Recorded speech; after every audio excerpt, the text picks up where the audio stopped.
Hello Tribe, Tom here back with a quick video. I wanted to kind of continue this video a bit with my previous one and speak a little bit about creating a business in contemporary times and in modern age of society in 2026. And how can I start this off?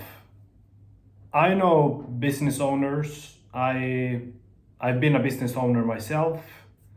I've been running businesses, or I should not say businesses, but been running business, been part of that. And I'm not going to go into the whole comparison of what it used to be like. But just briefly comparing how to set up a business. Imagine if you back in the 70s, for example. Just imagine, this struck me actually when I saw the movie Wolf of Wall Street, when essentially the wolf is making a lot of calls to private people and offer investment opportunities. How different the market was with selling over the phone. Just compare at that time when you called someone and offered some, obviously you are a great salesman and you're a great salesperson, you can offer value of an investment opportunity. Compare that today, calling someone randomly and say, I have this amazing opportunity to invest. I mean, people would hang up the phone like wild. It was just, you just don't do that today. It's a complete different market trying to sell over the phone. I'm thinking also about another thing, which is that trying to set up something in today's market where there is so much, I would like to say it's saturated. But it's also a very, very bad or wrong way to view market. You know, if you are a person who wants to create something and you want to offer value, it should not matter. I mean, it does matter at some point, and sometime, depending on the niche or the market you're in, it will matter. You cannot just, I mean, imagine to starting a soda brand today and compete with establishments, corporations that have, or beer for that instance. I mean, there is a lot of microbreweries popping up. It's a very, very hot market, of course. But I mean, you're competing with the big brands. And back to what I was saying, that is kind of wrong to view that way also, to view it like that. Because there is a lot of market for a whole lot of different products and services still today. But I will get to my main point very soon, just bear with me. I think living or viewing markets and economy with scarcity is just going to limit yourself. If you have a product or service you really much so believe in, give it a try. But there's no kind of course you can do a pilot and you can try yourself out and do market research to know if this is, I guess you have to do it to some extent. But the truth is obviously that there is also very dirty game, and there is a lot of corporations that buying up markets. Myself, in the field I was in before, there was not much room for a new company within this field. And we just saw that the major players, they bought up a lot of competitors, or they included them under their umbrella or things like that to basically control the market. So you had less you had less, actually very much so, less opportunities to actually make collaborations and offer your services and products to the few players that was actually still out there, because the rest of them, one after another, just got purchased by this giant, essentially. And when that happens in a market that should be open and free with competition, obviously you're competing with someone who has so much more trust,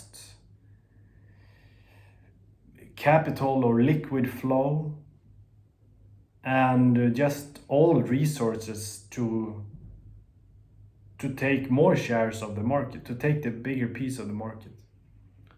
And that is very controversial, very challenging to be in a position when you have a company and you would like to offer your products and services to different other companies, but more of these companies are purchased by essentially your competitor, and you cannot compete with something like that. So it's already rigged. It's already decided in a way who is going to lead the market.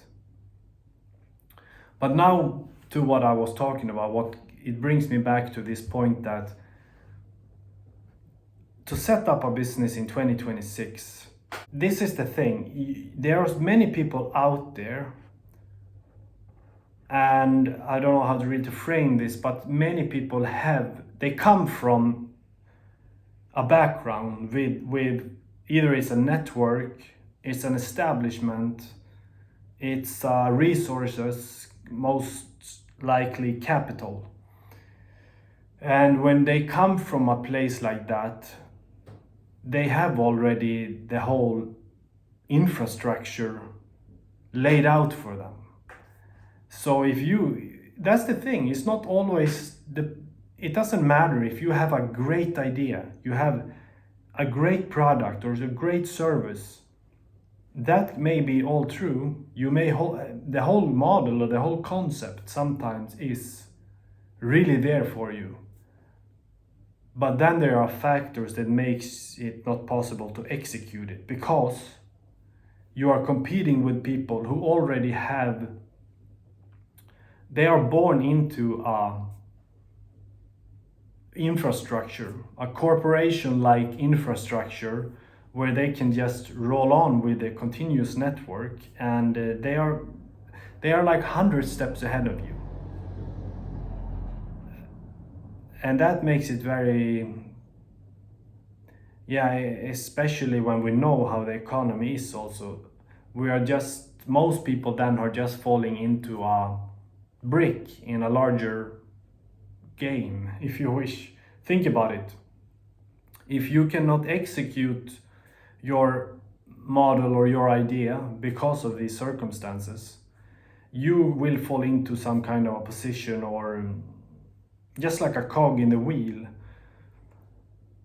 And that brings me to an interesting thing that a few years ago, when I worked for a large, like, you probably use this product in one way or another, search engine, but I was a digital marketing specialist and a remote position.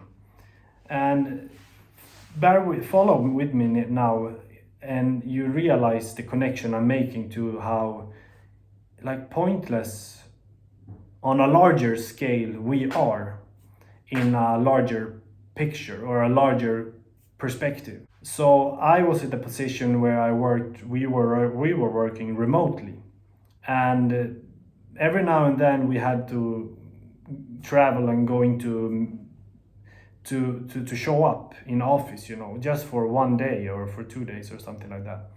It was kind of ridiculous in a way. I understand, I mean, I have no problem with it, but it was a little bit of a hassle, to be honest.